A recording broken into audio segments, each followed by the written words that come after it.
আজকের মেনু ব্রোকলির সবজি।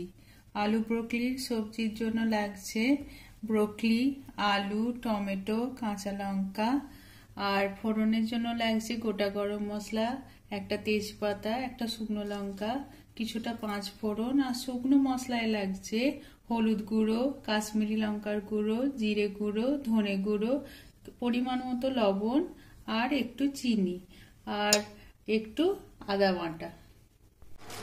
আমি প্রথমে ব্রোকলিগুলোকে একটু ভাপিয়ে নেব।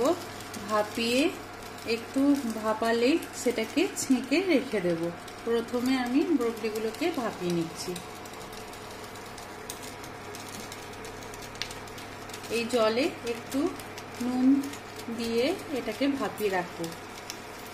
ব্রোকলিগুলোকে আমি হালকা ভাপিয়ে, বেশি নয়, হালকা ভাপিয়ে একটা পাত্রে তুলে ছেঁকে রেখেছি। এরপর দেখুন কড়াতে আমি সরষের তেল দিয়ে দিয়েছি। তারপর আমি ব্রোকলিগুলোকে হালকা ভেজে নেব, বেশি না, হালকা ভেজে নেব।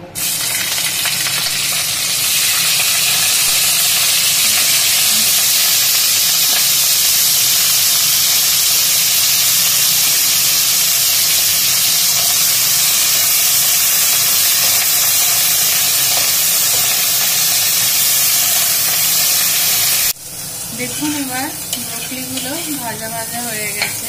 এবার আমি এগুলোকে একটি পাত্রে তুলে রাখবো।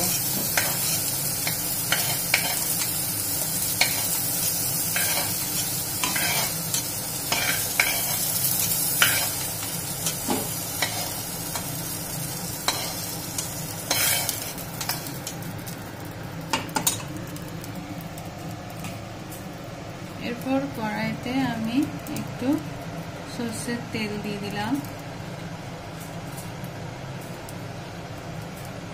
সরষের তেলটা একটু গরম হলে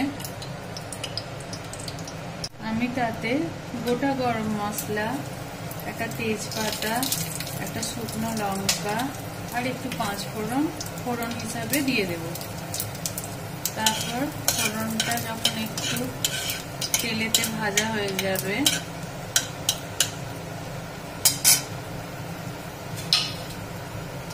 তারপর আমি আলুগুলো দিয়ে দেব।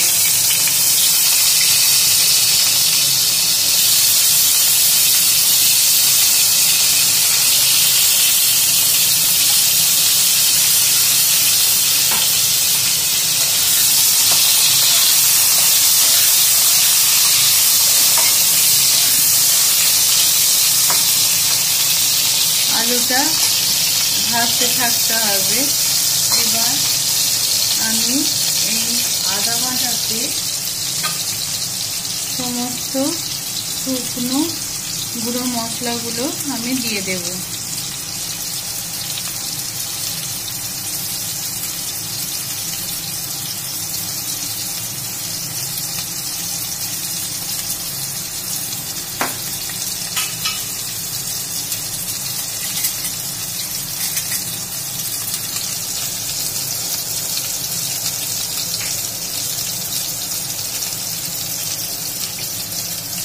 এবার আমি এতে একটুখানি জল দিয়ে একটা ঠিক পেস্ট করে নেব।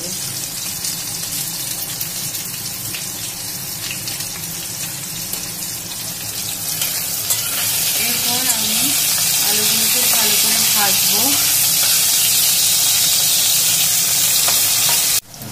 আলুগুলো দেখুন ভাজা ভাজা হয়ে গেছে। ভালো করে ভাজার পর আমি এবার এই পেস্টটা আমি দিয়ে দিলাম।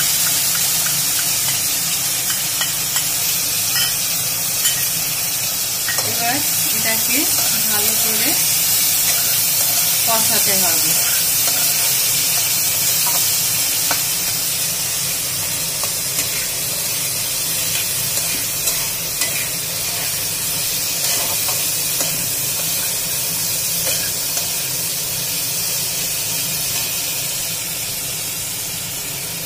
একটু কষিয়ে নিয়ে এতে আমি টমেটো, কাঁচা লঙ্কা দিয়ে দেব।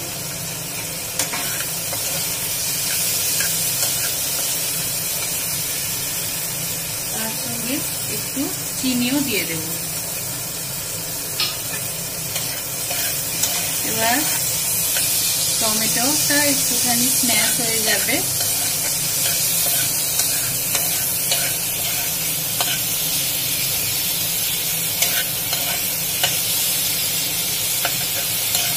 তারপর এটা আমি একটুখানি জল দিয়ে দেবো আলুগুলো সিদ্ধ হওয়ার জন্য।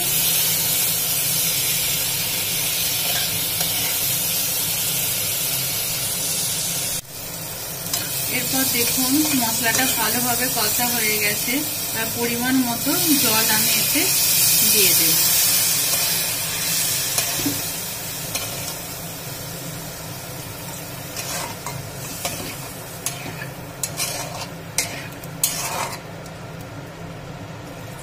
আলুগুলো সিদ্ধ হওয়ার জন্য জল দেওয়ার পর তাতে একটু পরিমাণ মতো লবণও দিয়ে দেব।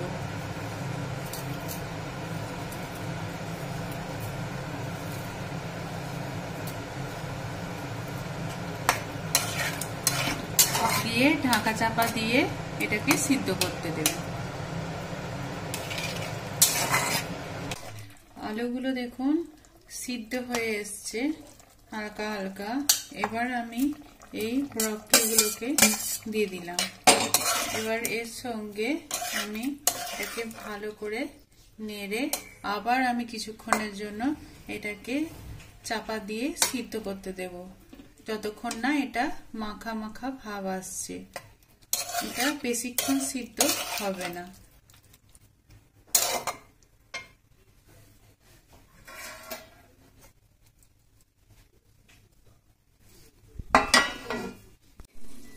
এবার দেখুন একদম রেডি আমাদের ব্রকলি আর আলুর সবজি। এবার এটাকে আমি পরিবেশন করব। ব্রকলি আলুর তরকারি একদম রেডি। এটাকে আমি একটা পাত্রে পরিবেশন করেছি। দেখতে খুবই ভালো লাগছে, খেতেও দারুণ লাগে। এটা শীতকালে রুটির সঙ্গে খেতে খুবই সুন্দর লাগে। আমার ভিডিওটা যদি আপনাদের ভালো লেগে থাকে আমার চ্যানেলটাকে সাবস্ক্রাইব আর লাইক করবেন। Thank you.